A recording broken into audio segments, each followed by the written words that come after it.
What is good? What is good, my good YouTube people, man? We're back with another Chainsaw Man chapter 115, man.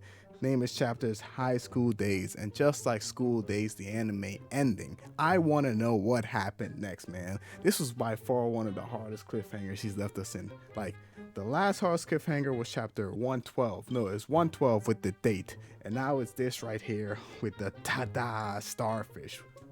Shout out the Rizu reference, man. I really just want to know what happens next because I'm actually looking forward to see where this conversation with Denji and Asa will going. But I'm getting ahead of myself, man. Let's start off with the chapter, man. With me correcting my statements where I said I don't believe it's the Eternal Devil, because more and more signs are pointing to this being the Eternal Devil trapping him in.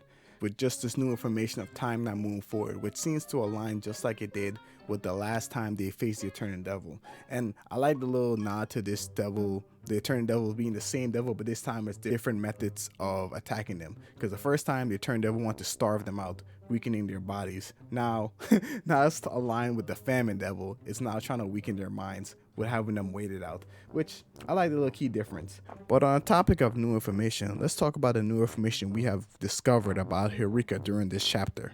With that being that Hiruka is not actually Chainsaw Man. Well, we know he wasn't Chainsaw Man, but it turns out he's not even fake Chainsaw Man. He can't even fake it till he make it. This guy is such a disappointing character. What a loser. I had no expectations whatsoever but a good fight. And I might not even get that. You want little and got nothing. That's how I feel about this character. I didn't even have high hopes for him. I just wanted him to be bare minimum, and he wasn't even that. I actually don't understand his character at this point in time.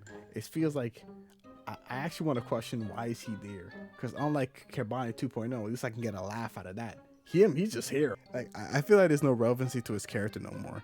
Like I feel like his own major purpose was to be the fake Chainsaw Man, and now that I know he's not fake Chainsaw Man, I don't see the use of him. Tatsuji's a genius and might bring something to light with him, but I feel like he's just going to be one of those characters that died, and we are supposed to feel sad, but we kind of saw it coming. Yeah, he's going to be the first one to die. I'm calling it now.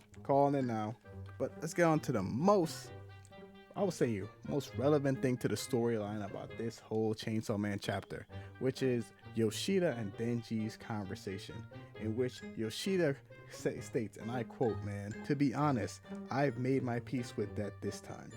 Do you think Chainsaw Man would eat it for us? The Death Devil." And I'm not even gonna hold you, man. This opens up two major possibilities within the entire show. This means either two things. Number one, Yoshida knows that Denji ate Makina. As in, Denji literally chopped her up and ate her. And that was his overall way of being able to defeat Makina, and that was the end of their fight, nothing more, nothing less. Or that he knows that Chainsaw Man has the ability to eat names and erase them from existence. Which makes you wonder about Yoshida's whole entire group and their whole operation. Why are they trying to make Denji comfortable? Why are they trying to get so close to Denji? Is that their main target? Is that the true goal of whatever organization Yoshida is a part of? It actually brings to question a lot of these things. And if it is, the organization is going about it wrong, man. To get Denji involved is simple.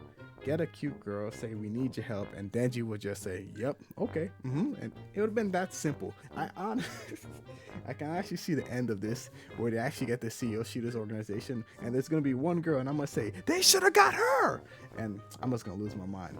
But let's get on to the best and worst thing about this entire chapter, man.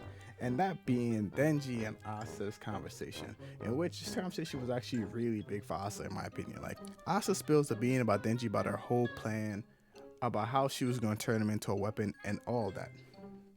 In which she would go on to say, it's not that I'm not willing or that it's against my morals. I just don't know if it's right or wrong. And I have to say, Asa's been by far the most human character in the entire Chainsaw Man universe. Like, just for a simple fact that she's wondering about the consequence of her actions.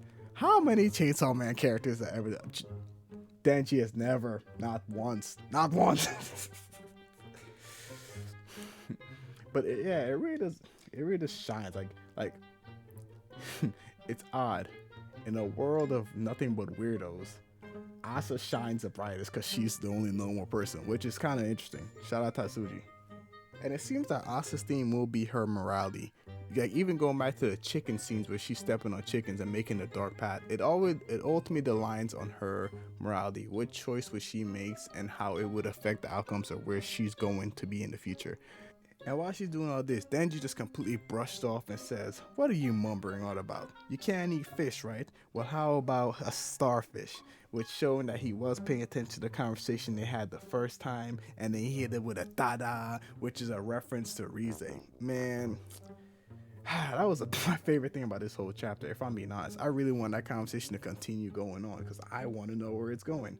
I am very much so invested in their relationship because I actually want to know where it's gonna go. Like this relationship seems very bizarre, and them not knowing each other's identity can lead to a lot of funny hijinks. So I must have a lot right for it. But that's just it. This chapter was very quick, like 10 pages. This is, I think, the lowest he's ever given us, man. So that means we'll definitely get a chapter next week. It ain't what we wanted, but it's what we got it, man. Shout out to Tatsuji, man. But what do you guys think? Am I right? Am I wrong? Leave a comment. It's been B3. And stay animated.